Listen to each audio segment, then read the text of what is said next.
السلام علیکم ورحمۃ اللہ وبرکاتہ۔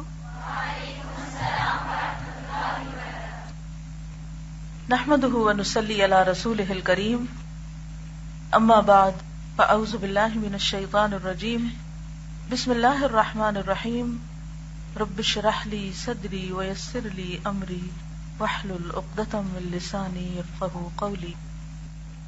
فصل 38، نفس کی ذلت اور رسوائی۔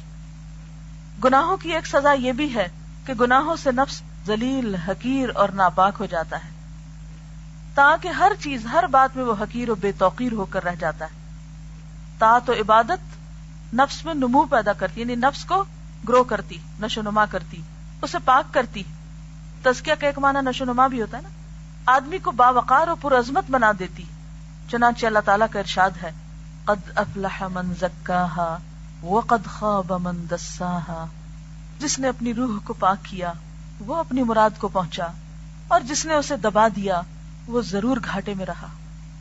معنی یہ ہے کہ جس نے نفس کو بڑھایا اور اطاعت الہی کے ذریعے بلند کیا اس نے فلاح پا لی، اور جس نے اسے پست کیا، حقیر کیا، مصیبتوں میں مبتلا کر کے چھوٹا کر دیا، وہ خسارے میں ہے۔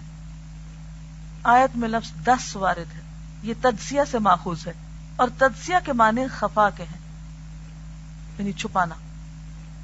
اس معنی میں اللہ تعالیٰ کا یہ ارشاد ہے، یدسہ فی التراب، اس کو مٹی میں دبا دیتا ہے۔ دس یعنی چھپا دیتا ہے۔ یہ آیت اس کانٹیکس میں نا کہ جب اہل جاہلیت بیٹیوں کو زندہ زمین میں گاڑ دیتے تھے۔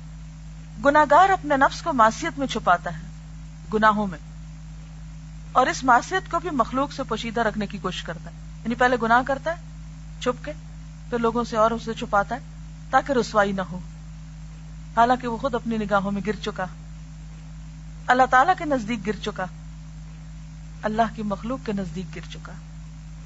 اللہ اکبر، یعنی گناہگار کتنی کھائیوں میں گرتا ہے، اپنے نفس کے سامنے حقیر ہوتا ہے۔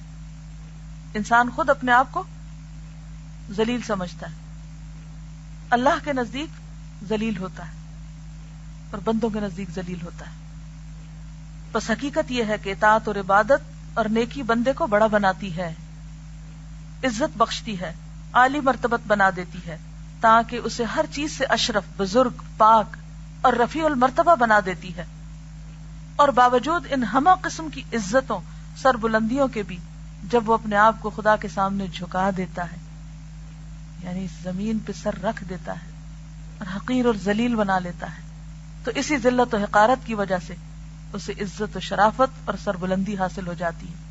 پس حقیقت یہ ہے کہ معصیت اور گناہ سے زیادہ بندے کو ذلیل و حقیر کر دینے والی کوئی چیز نہیں، اور طاعت و عبادت سے زیادہ شرافت اور سربلندی عطا کرنے والی کوئی چیز نہیں۔ وآخر دعوانا ان الحمد للہ رب العالمین۔ سبحانک اللہم وبحمدک، نشہد ان لا الہ الا انت، نستغفرک ونتوب الیک۔ السلام علیکم ورحمۃ اللہ وبرکاتہ۔